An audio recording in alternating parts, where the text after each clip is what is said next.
মহান মালিক যদি আপনাকে ডাকেন আর সেই ডাকে যদি আপনি সাড়া দিতে পারেন, তাহলে আপনি সম্মানিত নন। কিন্তু সেই চিন্তাটা কেন আসে না আমাদের মাঝে? এই চিন্তাটা আমরা কখনোই করিনি বলে আমাদের মাথায় আসে না। সম্মানিত মুয়াজ্জিন তারা বলছেন, হাইয়া আলাস সালাহ হাইয়া আলাল ফালাহ। হে আল্লাহর প্রিয় বান্দা, আল্লাহর সাথে কথা বলার সময় হয়েছে, আপনি আসুন। আপনাকে আল্লাহ ডেকেছেন, আপনাকে আল্লাহ সুবহানাহু ওয়া তাআলা ডেকেছেন। একটু ভাবুন, আসুন আমরা একটু চিন্তা করার চেষ্টা করি যে আল্লাহ আমাকে ডেকেছেন তার ঘরে যাবার জন্য, তার দরবারে যাবার জন্য, তার কার্যালয়ে যাবার জন্য। মানুষ বিভিন্ন কার্যালয়ে যাবার জন্য পাগল থাকে, আর আমরা আল্লাহর এই কার্যালয়ে, আল্লাহর ঘরে আসার জন্য আমার মনটা উদ্গ্রীব হয় না।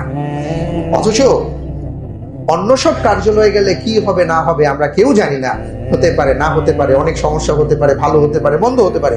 কিন্তু এই কার্যালয়ের সাথে যদি আপনার ভালোবাসার সম্পর্ক তৈরি হয়, গত সপ্তাহে বলেছিলাম, কলবুহু রাজুলুন মুআল্লাকুম বিল মাসাজিদ, যার হৃদয়টা আল্লাহর কার্যালয়ের সাথে সম্পৃক্ত থাকবে, ভালোবাসায় আবদ্ধ থাকবে, যিনি ভাববেন আমার মালিক আবার কখন আমাকে ডাকবেন, আমি তো উতলা হয়ে আছি, আমি ডাকের সাড়া পাওয়ার অপেক্ষায় আছি, আমার মালিক আমাকে ডেকেছেন আর আমি গেলাম।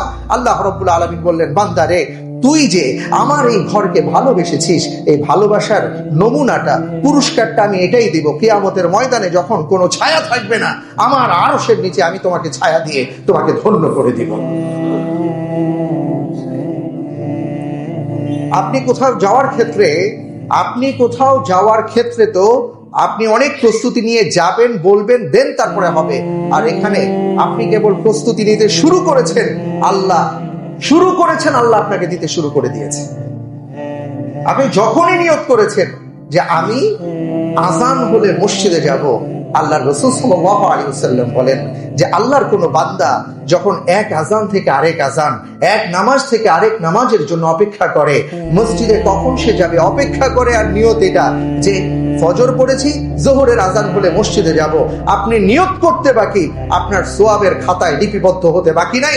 আল্লাহর রাসূল সাল্লাল্লাহু আলাইহি ওয়াসাল্লাম বলেন, সাহাবায়ে কেরাম, ফেরেশতাগণ তারা কি করেন, আপনার ফজর থেকে নিয়ে যোহর পর্যন্ত যে আপনি অপেক্ষায় ছিলেন, এই অপেক্ষার কারণে আপনার গুনাহগুলোকে আল্লাহ মাফ করতে থাকে। পুরস্কার দেওয়া শুরু হয়ে গেছে।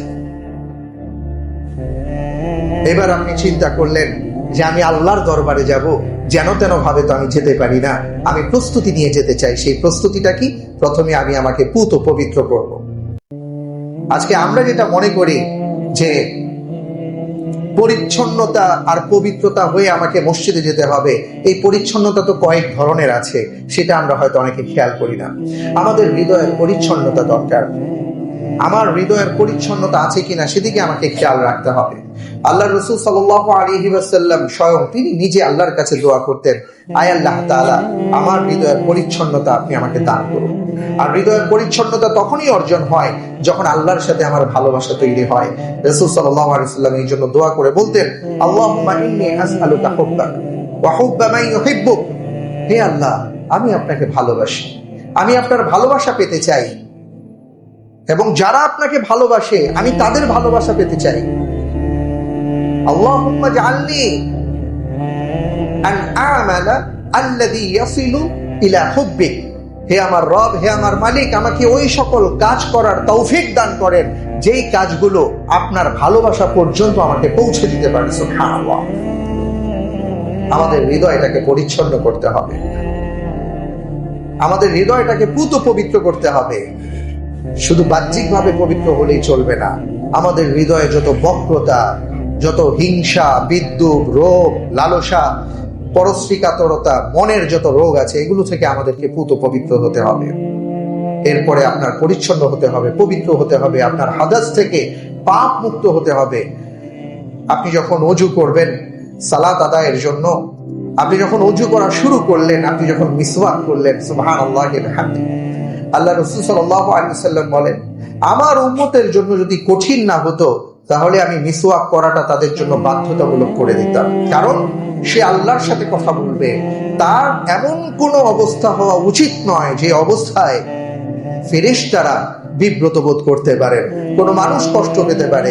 অর্থাৎ আপনি কি কখনো চাইবেন যে আপনার বিব্রতকর কোনো অবস্থানেই আপনি কারোর সাথে সাক্ষাৎ করবেন, তাহলে তো আপনি যেটা চাচ্ছেন সেটা পাবেন না। ইসলাম আমাদেরকে শিক্ষা দেয় জীবনের সর্বক্ষেত্রে পরিষ্কার পরিচ্ছন্ন হতে হবে। আপনি মিসওয়াক করছেন, মিসওয়াকের সাথে সাথে রাসূল সাল্লাল্লাহু আলাইহি ওয়াসাল্লাম বলেছেন, আল্লাহর কোনো বান্দা যখন নিয়মিত মিসওয়াক করে তখন আল্লাহ সুবহানাহু ওয়া তাআলা তার জন্য যে পুরস্কারটা রেখেছেন এর মধ্যে প্রথম পুরস্কারটা হলো তার মৃত্যুটা ঈমানের সাথে হয়। সুবহানাল্লাহ। দেখেন, আপনি যখন ওযু করতে শুরু করলেন, নামাজ পড়ার নিয়ত করেছেন, ওই নিয়তে আপনি ওযু করছেন বাসায় বসে।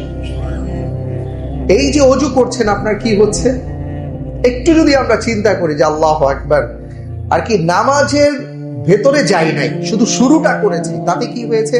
একটা হাদিস আপনাদেরকে শোনাই।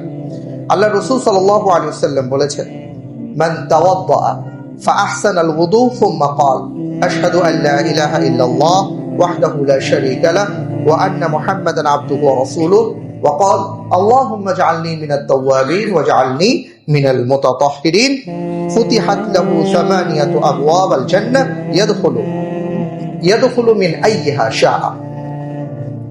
আল্লাহ রাসূল সাল্লাল্লাহু আলাইহি ওয়াসাল্লাম বলেন, আপনি যখন নামাজের জন্য প্রস্তুতি নেওয়ার ক্ষেত্রে প্রথমেই আপনি ওযু করলেন পুত পবিত্র হতে, আল্লাহ রাসূল সাল্লাল্লাহু আলাইহি ওয়াসাল্লাম ঘোষণা হলো, এই আল্লাহর বান্দা ওযু করার সাথে সাথে সে যদি আকাশের দিকে মুখ তুলে বলে হে রব্বুল আলামিন, সে কালিমায়ে শাহাদাতাইন যদি পড়ে আশহাদু আল্লা ইলাহা ইল্লাল্লাহ ওয়া আন্না মুহাম্মাদান আবদুহু ওয়া রাসূলুহু, অথবা আশহাদু আল্লা ইলাহা ইল্লাল্লাহ ওয়াহদাহু লা শারীকা লাহু ওয়া আন্না মুহাম্মাদান আবদুহু ওয়া রাসূলুহু, আর যদি বলে আল্লাহুম্মা ইজআলনি মিনাত তাওয়াবিন, হে আমার মালিক আপনি আমাকে আপনি তওবাকারীদের অন্তর্ভুক্ত করেন, ওয়াজআলনি মিনাল মুতাতাহহিরিন, এবং যারা পবিত্রতা অর্জন করেন তাদের মধ্যে আপনি আমাকে অন্তর্ভুক্ত করেন।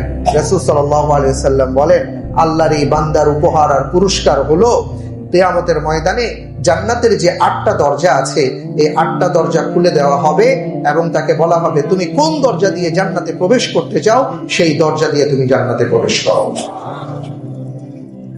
পুরস্কার শুরু হয়ে গেছে, আপনি কেবল আসার নিয়ত করেছেন।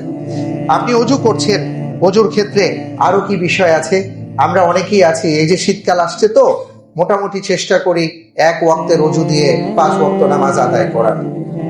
হ্যাঁ, চেপে ঠেপে রেখে যেভাবেই হোক, যে কিভাবে আমি বারবার ওযু করাটা কেমন লাগে। অথচ দেখেন ওযুর ফজিলত গুলো কি কি। আলা আদুল্লুকুম আলা মা ইয়ামহুল্লাহু বিহিল খাতায়া ওয়া ইয়ারফাউ বিহি দারাজাত। হযরত আবু হুরায়রা রাদিয়াল্লাহু তাআলা আনহু থেকে বর্ণিত, তিনি বলেন, আল্লাহ রাসূল সাল্লাল্লাহু আলাইহি ওয়াসাল্লাম বললেন যে আমি কি তোমাদেরকে এমন একটা আমলের কথা বলে দিব যে আমলের মাধ্যমে তোমার ভুলগুলো, ছোট ছোট গুনাহগুলো আল্লাহ মাফ করে দিবেন আর তোমার মর্যাদাকে আল্লাহ বাড়িয়ে দেবেন। এই কথা শোনার পরে সাহাবায়ে কেরাম আজমাইন বললেন, ক্বালু বালা ইয়া রাসূলুল্লাহ, অবশ্যই হে আল্লাহর রাসূল, বলুন না সেই আমলগুলো কি। রাসূল সাল্লাল্লাহু আলাইহি ওয়াসাল্লাম 3টা কথা বললেন। 1 নম্বরে বলেছিলেন ইসবাগুল ওযু আলাল মাকারি, তুমি কষ্টের সময় বেশি বেশি ওযু করো। কষ্ট বলতে এখানে নানা ধরনের কষ্ট বোঝানো হয়েছে। আপনার মন খারাপ, আপনি ওযু করেন, 2 রাকাত সালাত আদায় করেন। শীতের দিনে আপনি চিন্তা করছেন ওযু করবেন কিনা, যোহরের নামাজ তো পড়েছেন, আপনার ওযু আছে, এই ওযু দিয়ে কি আসরের নামাজ পড়বেন, এশারের নামাজ পড়বেন, ফজরের নামাজ পড়বেন? আল্লাহ রাসূল সাল্লাল্লাহু আলাইহি ওয়াসাল্লাম বললেন, কষ্ট হবে তোমার ওযু করতে, কিন্তু তুমি ওযু করে নাও। আপনার মনে খুব কষ্ট, আপনার ব্যথা, আপনার বেদনা, আপনার রাগ উঠে গেছে, আপনার ভিতরে ক্রোধ কাজ করছে, যে কোনো অবস্থায় আপনি ওযু করেন, 2 রাকাত সালাত আদায় করেন। আল্লাহ রাসূল সাল্লাল্লাহু আলাইহি ওয়াসাল্লাম বলেছেন যে কষ্টের সময় কেউ যদি বেশি বেশি করে ওযু করে তাহলে তার কি হবে? 2টা কাজ হবে। একটা হলো তার গুনাহ মাফ করবেন আল্লাহ, দ্বিতীয় হলো তার মর্যাদাকে আল্লাহ তাআলা বাড়িয়ে দেবেন। দ্বিতীয় বিষয়টা রাসূল সাল্লাল্লাহু আলাইহি ওয়াসাল্লাম বলেছেন ওয়া কাসরাতুল খাতা ইলাল মসজিদ, এবং মসজিদে বেশি বেশি করে গমন করা, অর্থাৎ মসজিদের সাথে ভালোবাসা সম্পর্ক তৈরি করা। কখন আজান হবে, কখন মসজিদে যাব, এই চিন্তাটা যখন বান্দার ভিতরে থাকে, এই আমলটা যখন থাকে, আল্লাহ তাআলা তাকে 2টা পুরস্কার দান করেন। ঠিক এমনি করে ওয়ান্তিজারুস সালাহ বা'দা সালাহ, এক নামাজ শেষ হওয়ার পর আরেক নামাজের যদি আপনি অপেক্ষা করেন, আপনাকে মসজিদে বসে থাকতে হবে না, আপনি আপনার কাজ করবেন কিন্তু অপেক্ষায় থাকবেন কখন আল্লাহর পক্ষ থেকে আহ্বান হবে, কখন আমাকে ডাকা হবে। ওই ডাকের অপেক্ষায় যদি আপনি থাকেন, আপনি অপেক্ষা করতে থাকেন, আল্লাহ রাসূল সাল্লাল্লাহু আলাইহি ওয়াসাল্লাম বলেছেন ওই বান্দার জন্য এই 3টা পুরস্কার আছে। অজু করা, মসজিদে যাওয়া, নামাজের অপেক্ষা করা। তার মানে হলো গোটা বিষয়টা হলো অজু থেকে নিয়ে সালাত পর্যন্ত। আপনি যদি এই সময়টা সুন্দরভাবে অতিবাহিত করেন তাহলে আপনার গুনাহ আল্লাহ মাফ করবেন, আপনার মর্যাদা আল্লাহ বাড়িয়ে দেবেন। আমাদের মর্যাদা যদি রব্বুল আলামিন বাড়িয়ে দেন, পৃথিবীর কেউ আমাদের মর্যাদা কমাতে পারে বলেন? আপনি যেখানেই থাকুন না কেন, যে অবস্থায় থাকুন না কেন, এমন মর্যাদা আল্লাহ আপনাকে দান করবেন, অনেক মানুষ দেখে এটা ঈর্ষা করবে, সর্বনাশ, আমি এত কিছু করছি, আমাকে তো মানুষ মর্যাদা দেয় না, আমি এত কিছু করছি, করার পরে চলে গেলে পিছন থেকে একটা ছোট্ট করে গালি মেরে বসে, সামনে এসে ভয় পায়। কিন্তু এই লোকটা তো কিছুই করে না, কিন্তু সবাই সমাজে তাকে ভালো মানুষ বলে জানে, নামাজ পড়ে, সততার সাথে চলে। এই মানুষটার তো মর্যাদা, এই মর্যাদা তো মানুষ দেয়নি, এই মর্যাদা কে দিয়েছে? আল্লাহ সুবহানাহু ওয়া তাআলা দিয়েছেন। আরেকটা হাদিসের মধ্যে আসছে, খুব দারুণ একটা হাদিস। আল্লাহ রাসূল সাল্লাল্লাহু আলাইহি ওয়াসাল্লাম কবরস্থানে গিয়েছিলেন। কবরস্থানে যাওয়ার পরে কবরবাসীর জন্য দোয়া করলেন। আরো কয়েকজন সাহাবা ছিলেন। তো ওই মুহূর্তে তিনি আবেগ প্রবণ হয়ে গেলেন। তিনি বললেন, আহারে, আমার ভাইদের সাথে যদি আমার সাক্ষাৎ হতো কতই না ভালো হতো। আশেপাশে সাহাবাগণ বললেন, ইয়া রাসূলুল্লাহ, আমরা কি আপনার ভাই নই? রাসূল সাল্লাল্লাহু আলাইহি সাল্লাম বললেন, না, তোমরা আমার সহচর বিন্দু, আমার সাহাবা। আমার ভাই হচ্ছেন ওই সকল ইমানদার আল্লাহর বান্দাগণ যারা আমাকে না দেখে আমাকে বিশ্বাস করবেন, যারা আমার পরে আসবেন। আমি আমার সেই ভাইদের কথা বলছি। একজন সাহাবা জিজ্ঞেস করলেন, ইয়া রাসূলুল্লাহ, আপনার পরে যারা আসবেন এদেরকে আপনি চিনবেন কিভাবে? কিয়ামতের ময়দানে তো আপনি আপনার উম্মতের পক্ষে শাফাআত করবেন, চিনবেন কি করে? হাদিসের বাণী হচ্ছে কি, কাইফা তারিফু মান লাম ইয়াতি বা'দু মিন উম্মাতিক, আপনি কিভাবে ওই সকল উম্মতদেরকে চিনতে পারবেন যারা আপনার পরে আসবেন, কারণ আপনি তো তাদেরকে দেখেন নাই। রাসূল সাল্লাল্লাহু আলাইহি সাল্লাম কি বললেন? ভাই, একটু মনোযোগ দিয়ে শুনি, আমরা একটু চিন্তা করি। নামাজ শুরু করিনি, নামাজের শুরুতে শুধু অজুটা করতেছি। অজুর ফজিলত কি, সেই অজুতে আল্লাহ কি রেখেছেন, এটা একটু যদি আমরা চিন্তা করি তাহলে নামাজ সম্পর্কে বুঝতে পারবো। রাসূল সাল্লাল্লাহু আলাইহি ওয়াসাল্লাম বলেন, আরাআইতা লাউ আন্না রাজুলান লাহু খায়রুন উররুন মুহাজ্জালাতুন বাইনা যাহরাই খাইলিন দুহমিন বুহমিন আলা ইয়ারিফু খাইলাহু। তিনি সাহাবাদেরকে প্রশ্ন করলেন, ও আমার সাহাবারা, আচ্ছা, আমার একটা প্রশ্নের জবাব দাও। মনে করো একটা ঘোড়ার পাল, অনেক ঘোড়া আছে, ওই ঘোড়ার পালের মধ্যে একটা চাঁদ কপাল ঘোড়া আছে, অর্থাৎ ওই ঘোড়াটা এমন যে ধবধবে সাদা এবং তার কপালটা চাঁদের মতন চিকন একটা রেখা আছে এবং ধবধবে সাদা, আর ঘোড়ার পালটা হলো কালো। তো এর মধ্যে যদি সাদা ঘোড়া তোমার হয়, ওই সাদা ঘোড়াটাকে কি তুমি চিনতে পারবে? সাহাবায়ে কেরাম আজমাইন বললেন, ইয়া রাসূলুল্লাহ, অবশ্যই চিনতে পারবো। রাসূল সাল্লাল্লাহু আলাইহি সাল্লাম বললেন, তাহলে শোনো, কিয়ামতের ময়দানে ওই ঘোড়াটার মতন আমার উম্মতদেরকে আমি চিনতে পারবো। তাদের এমন কিছু চিহ্ন থাকবে, তারা কেউ যদি সুন্দরভাবে অজু করে তার চেহারাটা পূর্ণিমার চাঁদের মতন জলজল করবে, তাদের হাতগুলো জলজল করতে থাকবে, আর ওটা দেখে আমি বুঝতে পারবো এরাই হচ্ছে আমার সেই উম্মত। আপনার অজু দেখে, আপনার অজু আপনার পরিচয় বহন করবে কিয়ামতের ময়দানে আপনি কোন নবীর উম্মত। আমরা তো তরফর করে অজু করি, অজু করতে গিয়ে দুনিয়ার আড্ডা দেই, অজু করতে গিয়ে হাসি দেই, ঠাট্টা দেই, তামাশা করি। অজু হইল কি হইল না মন থাকে না। এখন অনেক কি দেখা যায় যে এমন স্টাইলে অজু করেন, এরপরে উনি বলতে পারেন না পা কি ধুইছি কি ধুই নাই, হাত কোন দিক দিয়ে বাদ হয়ে গেল, চেহারায় কি পানি দিছিলাম কিনা। এর কারণ হলো অজুটাকে আমরা সেইভাবে করছি না। আরেকটা হাদিসের মধ্যে আসছে, আল্লাহর কোনো বান্দা যদি সুন্দরভাবে ফাহসানাল ওযু, অজুটাকে যদি সুন্দরভাবে করার চেষ্টা করেন তাহলে কি হবে? ওই অজুর মাধ্যমে তার হাতের গুনাহ, তার চেহারার গুনাহ, তার পায়ের গুনাহ, সগীরা গুনাহগুলো ঝরতে থাকে। সুবহানাল্লাহ।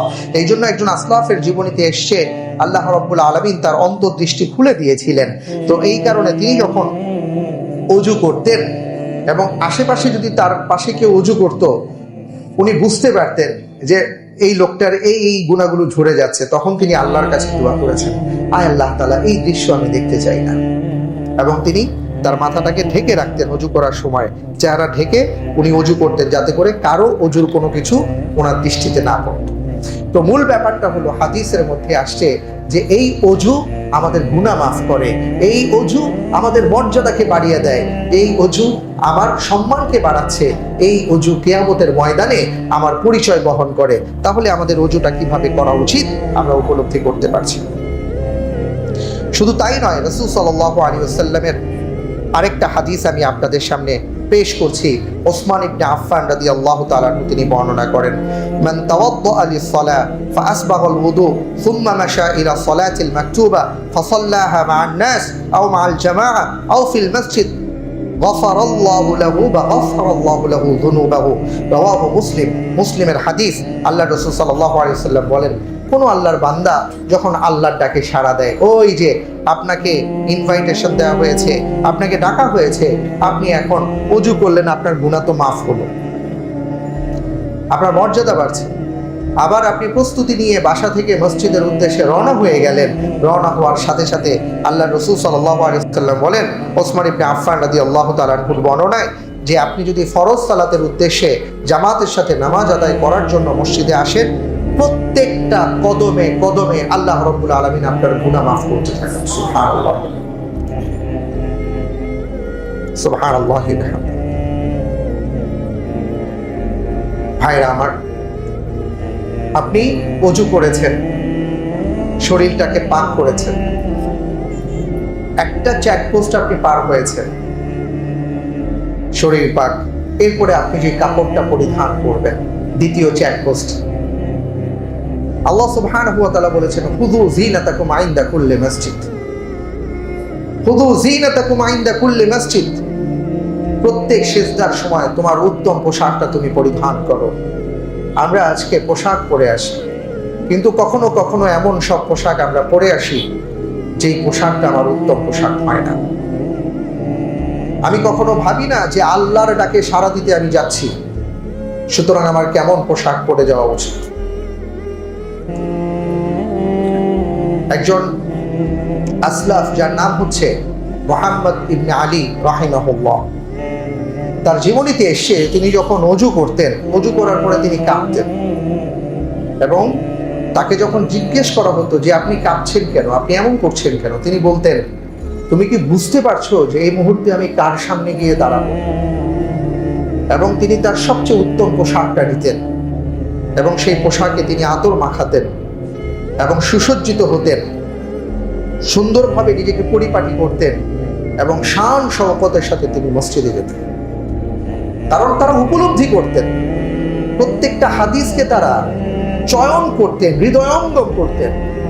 আমরা আজকে ওই ধর তক্তা মার পেরেকের মতন অবস্থা, যে আজান দিছে কোনোভাবে মসজিদ, ওই একটা পাঞ্জাবি ঝুলায় রাখছি, এটা নামাজের জন্য টান দিয়ে কোনো মতে গায়ে দিয়ে দৌড়। কিন্তু এইটা তো না।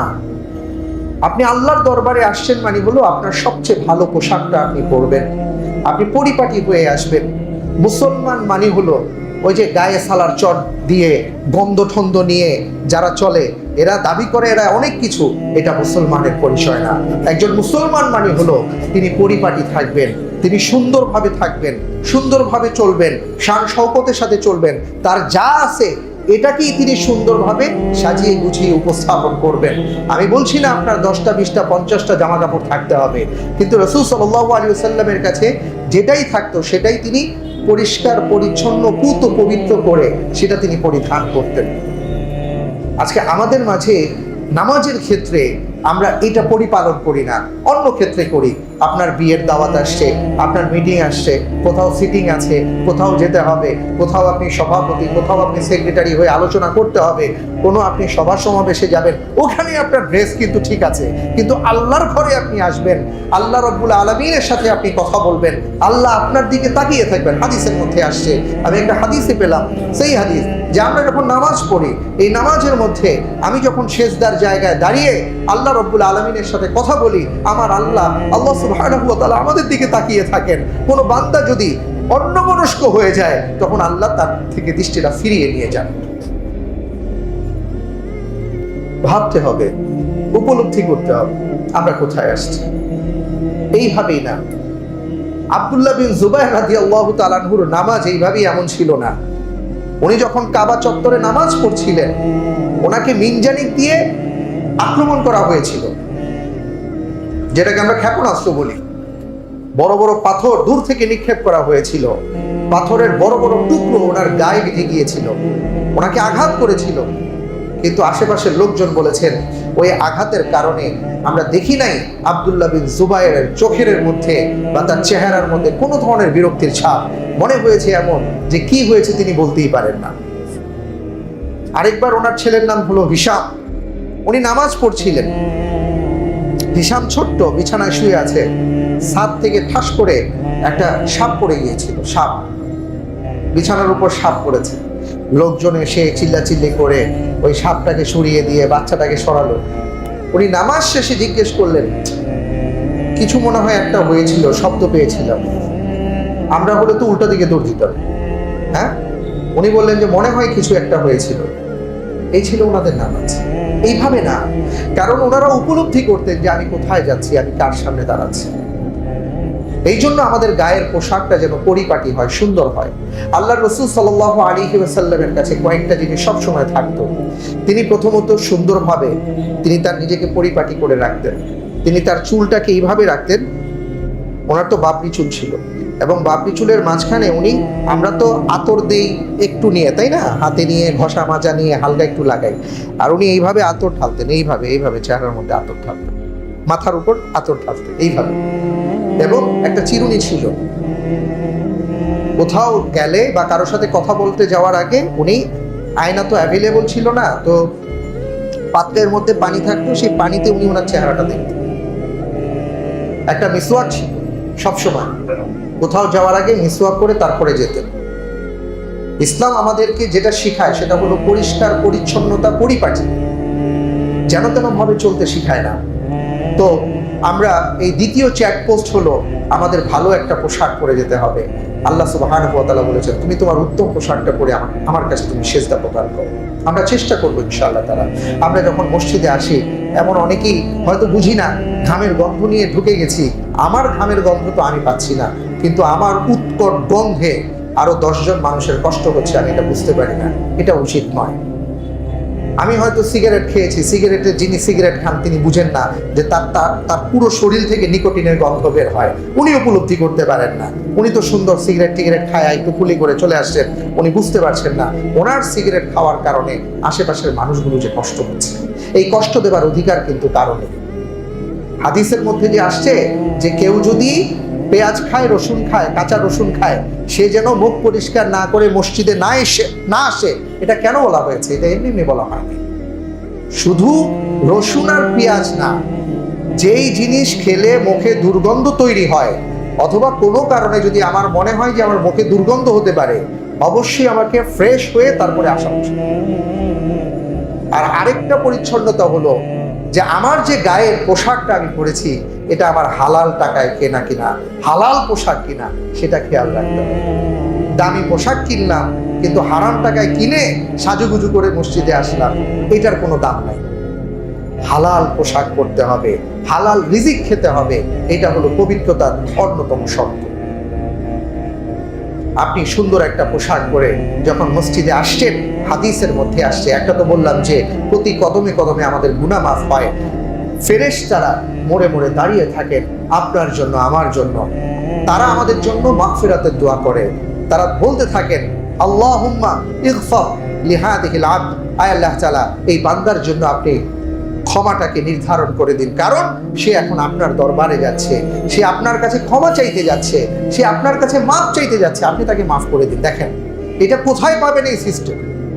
আমরা ঘরে যাচ্ছি, আল্লাহর ঘরে যাচ্ছি, আপনি যখন নামাজে দাঁড়িয়ে বলেন আল্লাহুম্মা ইন্নী যালামতু নাফসি যুলমান কাসীরা, আমরা বলি না ভাই?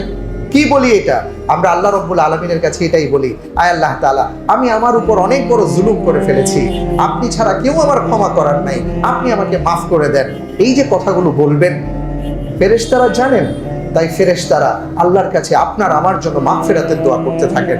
আল্লাহ আপনার এই বান্দাকে আপনি মাফ করে দেন, সে আপনার কাছে যাচ্ছে, আপনি মেহেরবানি করে মাফ করে দেন। ওনারা সুপারিশ করতে থাকেন আল্লাহর কাছে, আল্লাহ মাফ করে দেন। আহ, কি মর্যাদা, কি সম্মান, কি ইজ্জত! আপনি মসজিদে আসলেন, মসজিদে ঢুকার পরে এই যে মসজিদের ফটক দিয়ে যে আপনি ঢুকবেন, একটা ছোট্ট দোয়া আছে, জানেন তো আপনারা? ডান পা দিয়ে আমরা প্রবেশ করি, আমরা বলি আল্লাহুম্মা ইফতাহলি আবওয়াবা রাহমাতিক। মাশাআল্লাহ, অনেকেই জানে এর মানে কি। ডান পা দিয়ে আপনি প্রবেশ করছেন আর রব্বুল আলামিনের কাছে আপনি দোয়া করছেন, আল্লাহ তোমার দুয়ারে, তোমার দরবারে আসছি, তোমার কার্যালয়ে আসছি, আমি তো আসতে পারতাম না, তুমি আমাকে তৌফিক দিয়েছো তাই আসছি। আমি শুরুতেই যেটা তোমার কাছে যাচ্ছি, আল্লাহুম্মা ইফতাহলি আবওয়াবা রাহমাতিক। মসজিদের দরজায় প্রবেশ করলাম, তোমার রহমতের দুয়ার তুমি আমার জন্য উন্মোচন করে দাও, খুলে দাও, তোমার রহমতের দরজাগুলো আমার জন্য তুমি খুলে দাও। এই দোয়া করে আপনি প্রবেশ করছেন। রাসূল সাল্লাল্লাহু আলাইহি ওয়াসাল্লাম বলেন, কেউ যদি সুন্দরভাবে পরিপাটি হয়ে সুন্দরভাবে ওযু করে আল্লাহর কাছে দোয়া করতে করতে মসজিদে প্রবেশ করে, আল্লাহ রাব্বুল আলামিন তার দোয়াকে কবুল করে নেন। ভাইরা আমার, আমরা মসজিদে প্রবেশ করেছি। মসজিদে প্রবেশ করার পরেই আপনারা জানেন যে দুখুলুল মসজিদ নামে একটা সালাত আছে। আল্লাহ রাসূল সাল্লাল্লাহু আলাইহি ওয়াসাল্লাম বলেছেন যে তোমরা মসজিদে প্রবেশ করার পরে 2 রাকাত সালাত আদায় না করে কেউ বসবে না, যদি দেখেন ওই মুহূর্তে হারাম ওয়াক্ত না থাকে। যদি হারাম ওয়াক্ত হয় তাহলে তো নামাজ পড়া যাবে না। আর যদি দেখেন যে ফরজ নামাজের সময় হয়ে গেছে, জামাতের সময় হয়ে গেছে, তাহলেও পড়া যাবে না। কিন্তু যদি আপনি সময় পান তাহলে আপনি 2 রাকাত নামাজ পড়বেন। কেন পড়বেন জানেন? দুখুলুল মসজিদ মানে কি বুঝতে পারছেন? এর মানে হলো আল্লাহ তাআলা অসংখ্য মানুষের মধ্যে, এই সমাজে কয়েক লক্ষ মানুষের বসবাস, সবাইকে আপনার মতন আল্লাহর ঘরে আসার তৌফিক আল্লাহ দেন নাই। যেখানে রাসূল সাল্লাল্লাহু আলাইহি ওয়াসাল্লাম কি দোয়া করেছেন, আল্লাহ তোমাকে ভালোবাসার তৌফিক দাও, আমাকে ওই আমল করার তৌফিক দাও যেই আমল তোমাকে তোমার ভালোবাসা পর্যন্ত পৌঁছে দিতে পারে। তার মানে কি, আমি চাইলেই পারবো না, তোমার তৌফিক লাগবে। এই যে আমাদেরকে আল্লাহ তাআলা তৌফিক দিয়েছেন আল্লাহর ঘরে আসার জন্য, এটার একটা কৃতজ্ঞতা আদায় আছে না?